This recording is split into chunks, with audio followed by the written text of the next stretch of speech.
UP की सियासत इस वक्त एक शब्द पर आकर टिक गई है। वह शब्द है पंडित। दरोगा भर्ती परीक्षा के पेपर में अवसरवादी शब्द के विकल्प के तौर पर पंडित शब्द का इस्तेमाल क्या महज एक तकनीकी चूक है?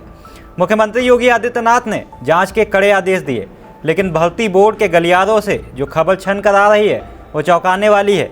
सूत्रों की माने तो अधिकारी कह रहे हैं ना कोई अपराध हुआ, ना कंपनी ब्लैकलिस्ट होगी और ना ही रिजल्ट रुकेगा। आज हम इस विवाद की तह में जाएंगे और बेनकाब करेंगे उन 3 बड़े जिम्मेदारों को जिनकी निगरानी में यह पेपर तैयार हुआ।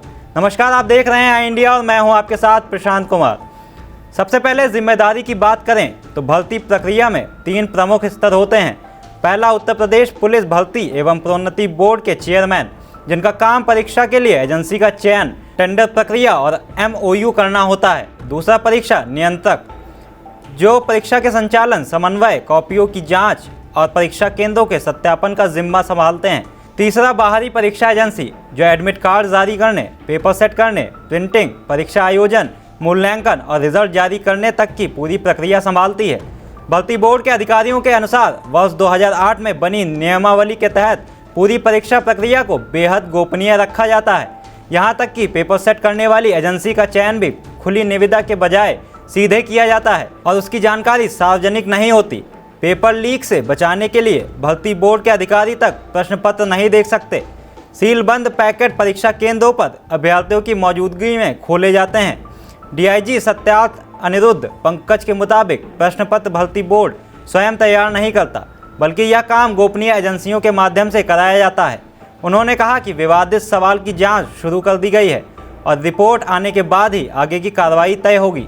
विवाद का केंद्र बना सवाल था, अवसर के अनुसार बदल जाने वाले के लिए एक शब्द में चुनिए। इसके विकल्पों में सदाचारी, पंडित, अवसरवादी और निष्कपट दिए गए थे। अभ्यर्थियों और समाज के एक वर्ग का आरोप है कि पंडित शब्द के अवसरवादी जैसे नकारात्मक अर्थ से जोड़ना आपत्तिजनक है और इससे ब्राह्मण समाज की भावनाएं आहत हुई हैं। हालांकि बोर्ड से जुड़े कुछ अधिकारियों का कहना है कि यह एक सामान्य प्रश्न है जिसमें 4 विकल्पों में से 3 गलत होते हैं। ऐसे में पंडित को सही उत्तर से जोड़ना आवश्यक नहीं है, लेकिन इसे विकल्प के रूप में शामिल करना ही विवाद का कारण बन गया।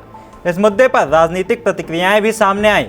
यूपी के उप मुख्यमंत्री ब्रजेश पाठक ने स्पष्ट कहा, किसी भी जात या समुदाय के सम्मान के साथ खिलवाड़ बर्दाश्त नहीं किया जाएगा और दोषियों के खिलाफ कड़ी कार्रवाई होनी चाहिए।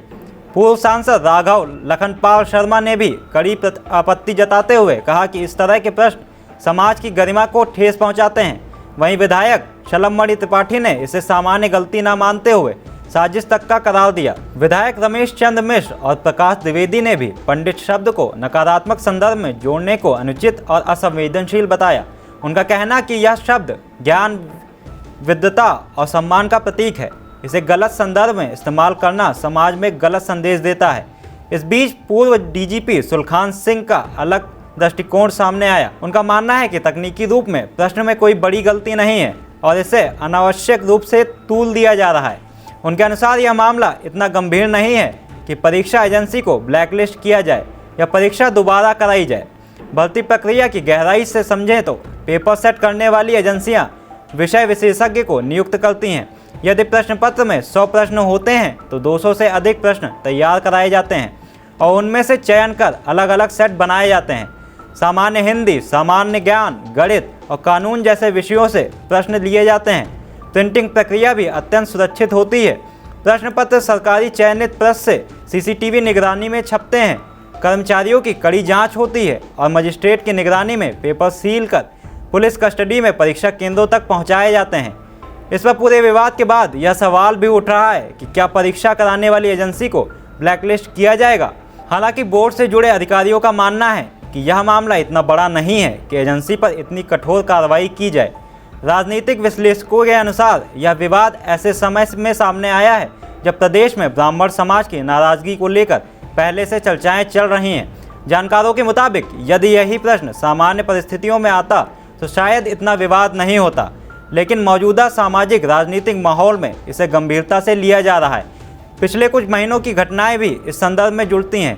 23 दिसंबर 2025 को ब्राह्मण विधायकों की बैठक प्रयागराज में स्वामी अभिमुक्तेश्वरानंद से जुड़ा विवाद और UGC के नए नियमों पर विरोध, इन सब ने माहौल को संवेदनशील बना दिया है।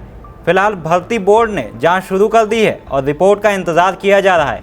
माना जा रहा है कि भविष्य में ऐसी विवादित स्थितियों से बचने के लिए नई एसओपी मानक प्रक्रिया बनाई जाएगी, जिसमें धर्म, जाति या समुदाय से जुड़े संवेदनशील शब्दों के उपयोग से बचने के निर्देश दिए जा सकते हैं। कुल मिलाकर यह विवाद केवल एक प्रश्न तक सीमित नहीं रह गया है, बल्कि इसने भर्ती प्रक्रिया की पारदर्शिता, जिम्मेदारी तय करने और सामाजिक संवेदनशीलता जैसे बड़े मुद्दों को सामने ला दिया है। अब सभी की नज़र जांच रिपोर्ट और उसके बाद होने वाली कार्रवाई पर टिकी है। खबर आपकी, नजर हमारी। देखते रहिए आई इंडिया।